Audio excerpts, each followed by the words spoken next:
she is raped while drunk. It's actually 28%. But first, at what point is a woman too drunk to consent to sex? If you were unconscious, you would be incapable of consenting to sex, that is for sure. 2 years ago, the law accepted that you girls could be open-eyed, awake, but still too intoxicated to consent, to give your consent. It's up to a jury to decide just how drunk and incapacitated that point is. Now, yesterday, a chef from Kent was cleared of raping a lawyer who claimed she was too drunk to remember actually having sex, let alone whether she consented or not. She consumed some 5 bottles of wine before they started kissing. He said she walked upstairs unaided, performed a sex act on him, and even helped him undress her. He thought her actions indicated her consent. She appeared to enjoy herself. And yet when she woke with him lying next to her the next morning, she cried rape. The predominantly female jury, though, disagreed with that claim that she was too drunk to consent, and he was cleared. So, should drunkenness ever be an excuse for shameful behaviour? Don't we all, as adults, have to take responsibility for our actions, including what happens when we consume something which affects our minds? I have had blackouts when I'm on the lash. It is not something I am proud of. On one particular occasion, I went from bar to bar, I chatted to different people, friends and strangers. I walked 6 miles home despite having the cab fare in my pocket, and I have no memory at all of that evening. Now, if I'd attacked someone and I'd been nicked for it, I would have to accept my guilt, even though I couldn't remember doing anything wrong. And don't forget, by the way, the man in the rape case, you know, he was innocent.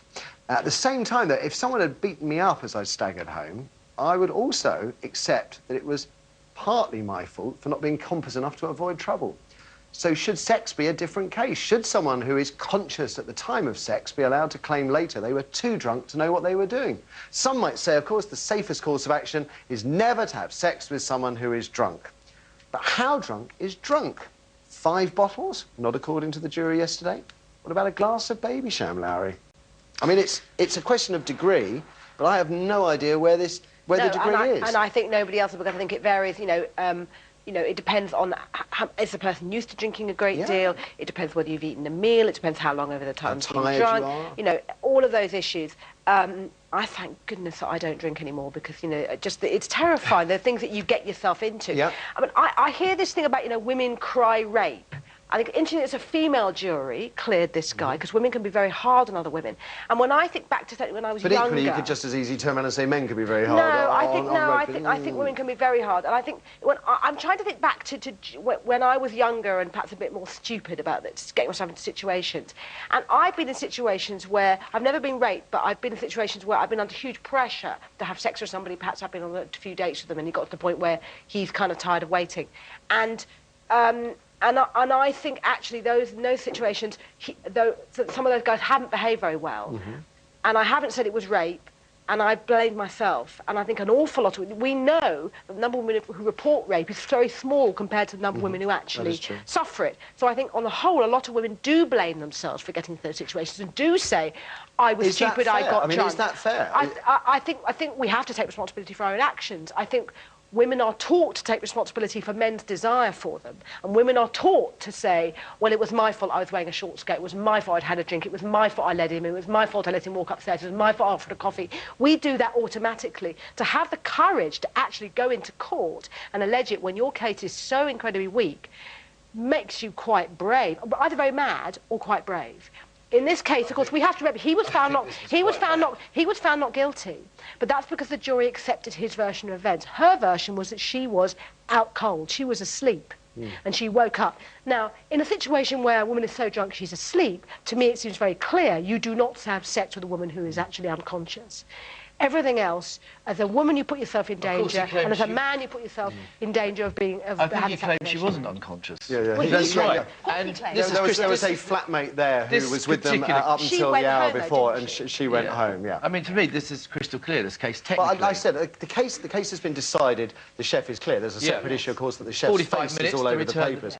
But that's the serious. Just on this notion of, the law accepts that at a certain point a woman can be deemed too drunk to consent. Unconscious is clearly at one end of the scale. At what point do we enter the grey area? I mean, how many women have you met who are drunk sometimes and amorous? I mean, it happens, doesn't it? Yeah, yeah. Of course it does. And to me... But what is drunk? You know, is a glass of wine drunk? Is it a bottle of wine? Is it 5 bottles of wine? Yeah, for different people, different, you know, amounts, of course. And what would happen if he didn't know the person and he only met that night and had gone back and so he didn't know what her tolerance level was?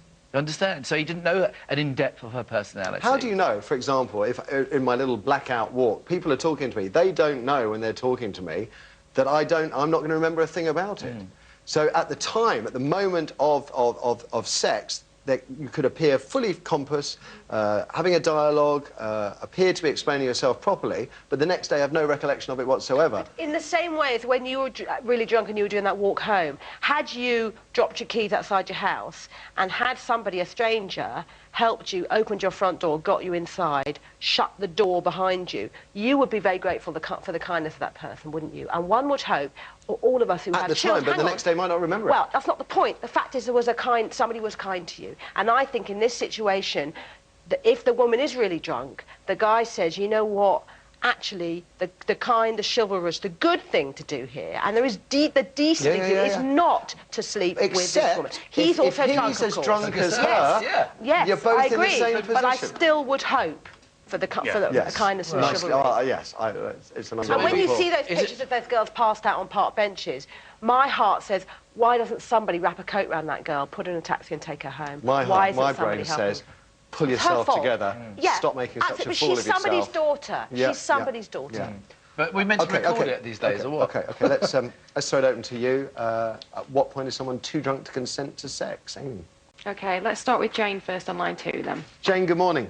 Hello. Good morning. So, your thoughts, please, Jane. Well, I have actually been raped, and it was 20 years ago when I was 18, and I was out drinking with friends, and my drink was spiked with liquid acid, and I remember the journey home, and obviously was unconscious from that point, and I was raped. And I feel, and in the same respect, I've also worked with a young man who was accused of rape, and for 18 months his life was made hell. Yeah.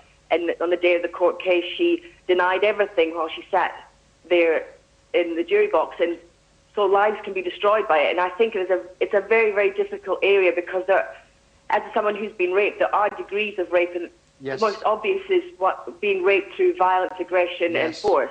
And that's very clear-cut, especially when there's physical evidence. But I think as women, you have to take responsibility. You can't. It's like saying, "Oh, I'm pregnant," but never having bothered to provide or take contraception. Yes. It's too easy for us. We live in a society where it's very easy to blame everybody else. We don't seem to be wanting to take responsibility for our own actions. And you know, I'd like to say I've been in, like Lowry, in a position where I have been a bit tipsy and taken, this is a long time ago, after I'd been raped, about 6 years afterwards, taking somebody home and been in a position where it wasn't on the cards in my head, but have gone upstairs and they've been buck naked in my bed, and I've had to think quickly, because it's a situation I had to get myself out of. Yeah. And I luckily did, by picking up all his clothes and his wallet and chucking them out the window. Good move. But the fact of the matter is, it's unforgivable for women to wake up. I don't think alcohol or drugs is an excuse.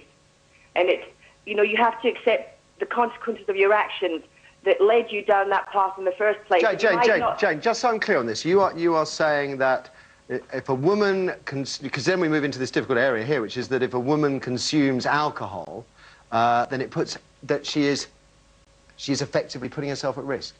She's effectively putting herself at risk, but it's not probably the first time she's got in that state. And it's probably not the first time that degrees of drunkenness that have led to sex.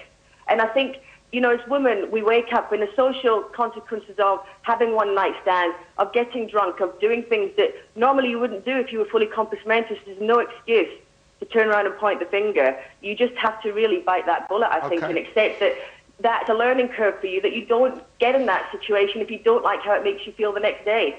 Okay. Strong words, but coming from someone who has been through what you've come through, I ain't going to argue with them, Jane. Thank you.